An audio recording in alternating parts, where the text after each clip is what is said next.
Bottom line is we're the Lakefront Group, and we don't take no shit from nobody.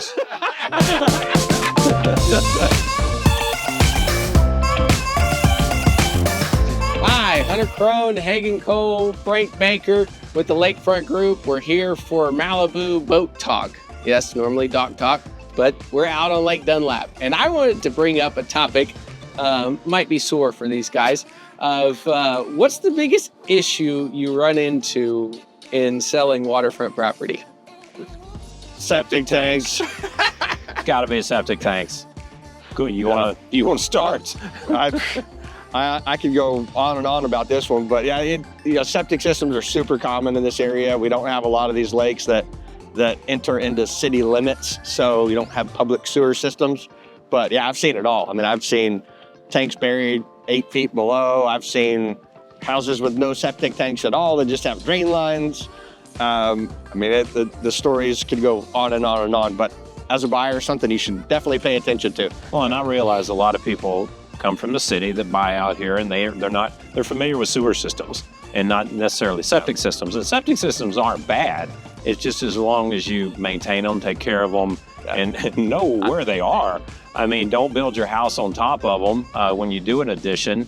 Or I had one seller on a house we sold recently that the septic company, he put in a new septic system. I mean, it was up to code and everything, but he didn't like the green lids. Mm-hmm. So he brought in 10 loads of dirt and covered the thing up.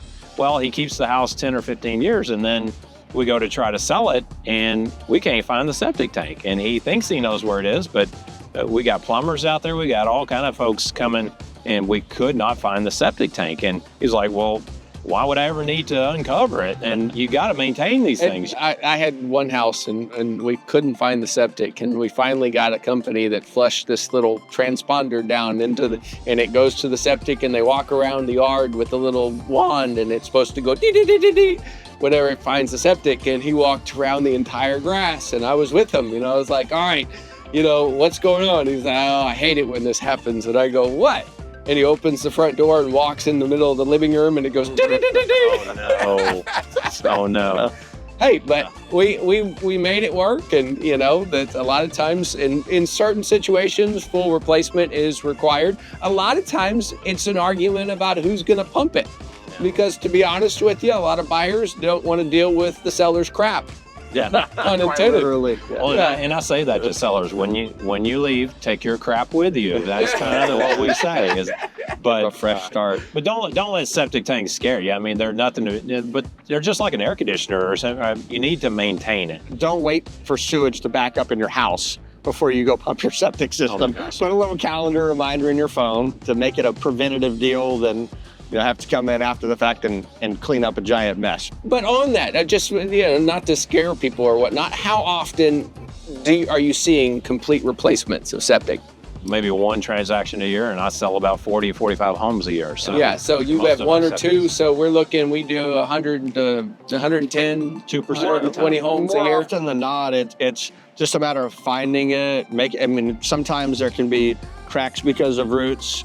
There are circumstances where they can come and they can actually fix that. It doesn't have to be a total replacement.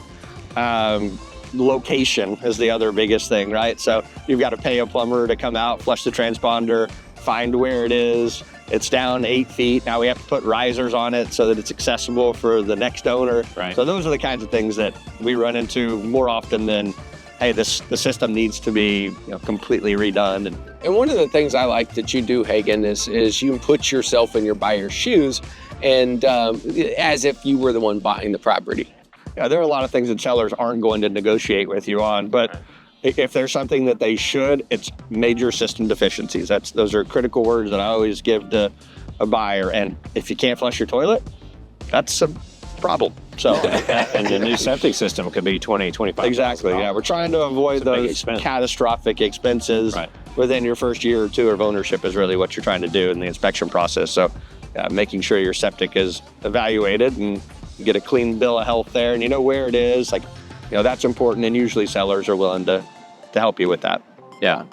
So, but even on the seller side, is we're able to get them in touch with the right contractors, where a buyer is saying, hey, replace it. And we're like, hey, this thing's completely repairable. Well, and there's numerous times when I hear that from a buyer's agent, I get a second opinion, see if it actually needs to be replaced before you go spend or adjust your price, $20,000. Yeah, because you have engineering you have to go through. That can be a process kind of in and of itself. And that's something else that I always talk about with buyers if they're buying vacant property. I mean, I have been on some really small lots around these lakes, and TCEQ has regulations now on how far you have to be set back from the water. And so, And wells. and wells as well. Yeah. So There's one section on Meadow Lake, a guy bought the property, not through us, but I actually ended up driving through there, and the neighbors were bickering that, you know, he was trying to get a septic system put in, but the guy across the street had a well, and it literally rendered that property useless because they couldn't put a septic on that property that they bought. Obviously, we didn't represent them. But one of the big reasons why you need to reach out to the Lakefront group if you're looking to buy or sell. So have a wonderful day.